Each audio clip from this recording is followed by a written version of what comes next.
Hi, and welcome to Allen High School's discussion of chemistry at the APIB HL level. We're going to be doing a very quick little segment that focuses in on the properties of gases and some of the mathematics behind gases in terms of pressure, temperature, volume, and changes in the moles of the gas. Now, the vast majority of this is review from pre-AP, so I will be doing it quickly, and we will practice the mathematics in class. So with that said, let's jump right into the heart of understanding gases, and that is kinetic and molecular theory. Kinetic molecular theory has 5 basic premises or assumptions associated with it, and substances that obey this theory are considered to be ideal. So ideal gases would follow or obey the premises or be described well by the premises of kinetic molecular theory. Now, if I'm going too fast for you to fill in the blanks, one of the lovely parts about watching via a video is you can always pause and fill in these blanks. It's exactly what you saw in pre-AP chemistry. So, gas particles have no volume and are very far apart. What that means is, compared to the volume of a container, the gas molecule's volume is negligible. So we can focus only in on the volume of the container as the true volume of the system. Particles move in straight line paths and random directions. That means gas molecules aren't going to alter their path unless they hit a wall or maybe another gas particle. And so you can see that that's going to ultimately end up being very random in the end. Since in an ideal gas model there aren't many gas particles, it's much more likely that the particles will hit the sides of the container than it is that they will collide with one another. So that's what this one means.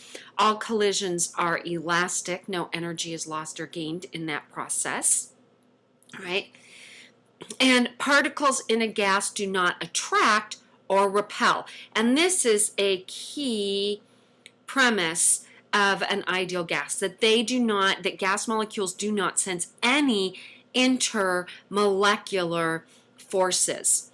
Now, this one and this one are the two most likely to be violated, and we'll see that again later. The next is that the average kinetic energy of all particles, so the average kinetic energy, is a measure of the temperature. There's a little formula. I'm not going to get into that right now. But the average kinetic energy is directly proportional to the temperature. Or another way of saying that is that temperature is a measure of the average kinetic energy. Now, it's not the exact kinetic energy. If you see this graph here, this is a really important chart.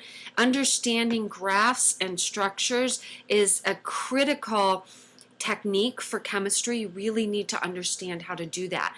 So you notice that as we go up in temperature, let's take a look at some of the changes that occur.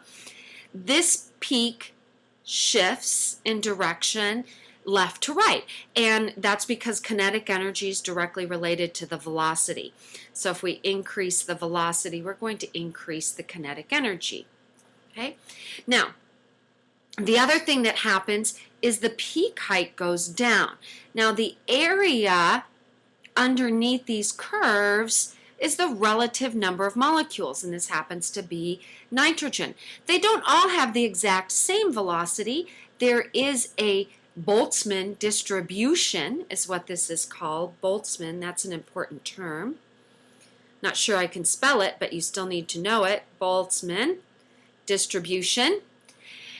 And that area underneath these graphs is the same because we're talking about the same relative number. But do you notice that as you increase the temperature, you increase the spread of kinetic energies? So it's kind of like if this was Play-Doh, if somebody was pushing on the Play-Doh this way, it would kind of mush out. Okay? And so you should be able to recognize that and draw. So if you were asked to draw yet another curve on here, we get a nice color that'll show up. You're going to start at roughly the same point. Notice we want it to be squatter. We want the peak to be further over, and then it would trail off further down.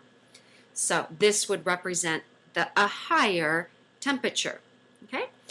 So I think hopefully you understand that graph and could be able to sketch these graphs and interpret those graphs. Let's go on. I'm not going to spend a lot of time on this chart, but much like every summary chart I give you, this is a critical chart to study. Lots of good questions in here.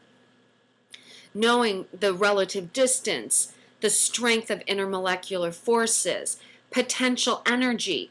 Solids have realized their potential, so they don't have much potential to form attractions, whereas gases still have quite a bit of potential. All right, so if you weren't in a relationship, you have a lot of potential out there for building relationships with a variety of people. But once you've formed that relationship, your potential goes down because you're already in an attractive relationship.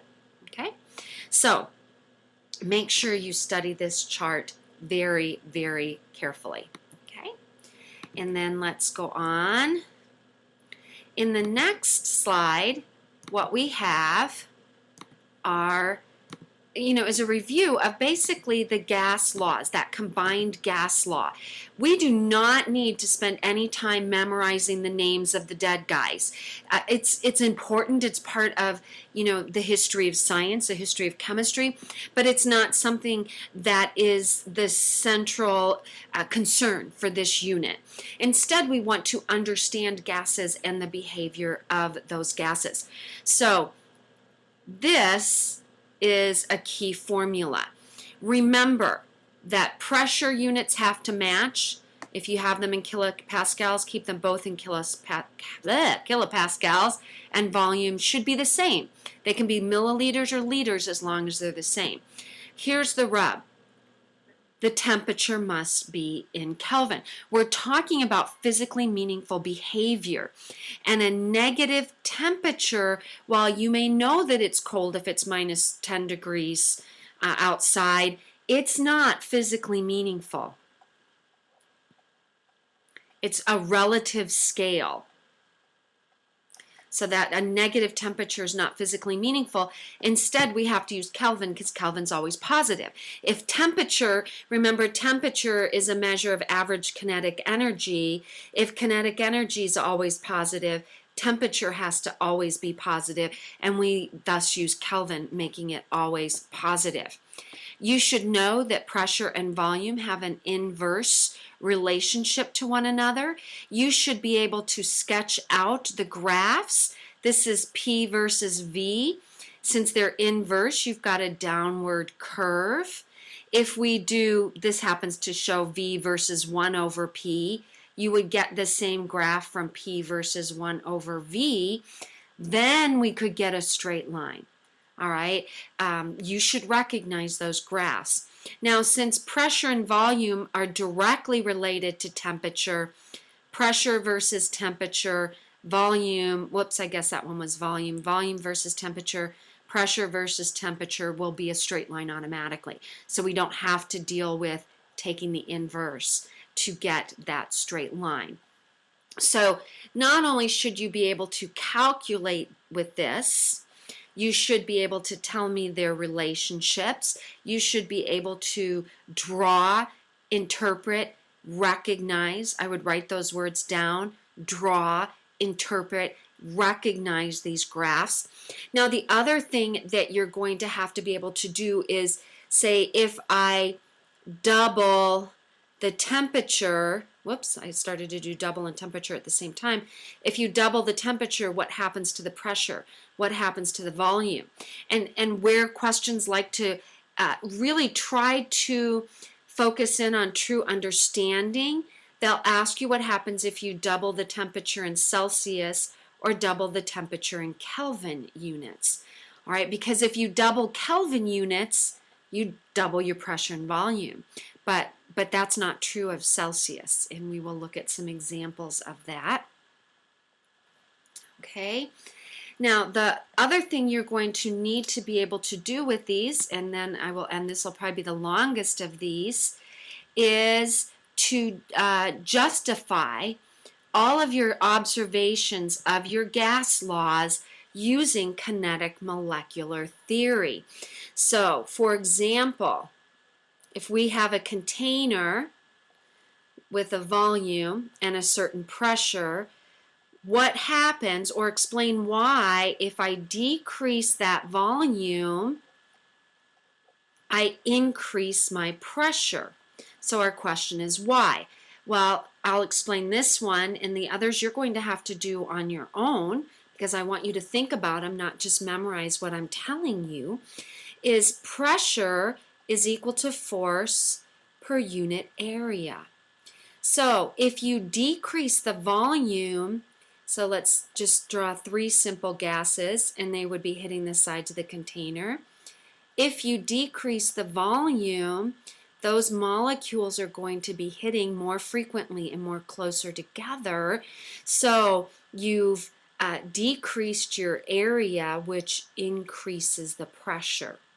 So you have more molecules colliding with the container per unit area.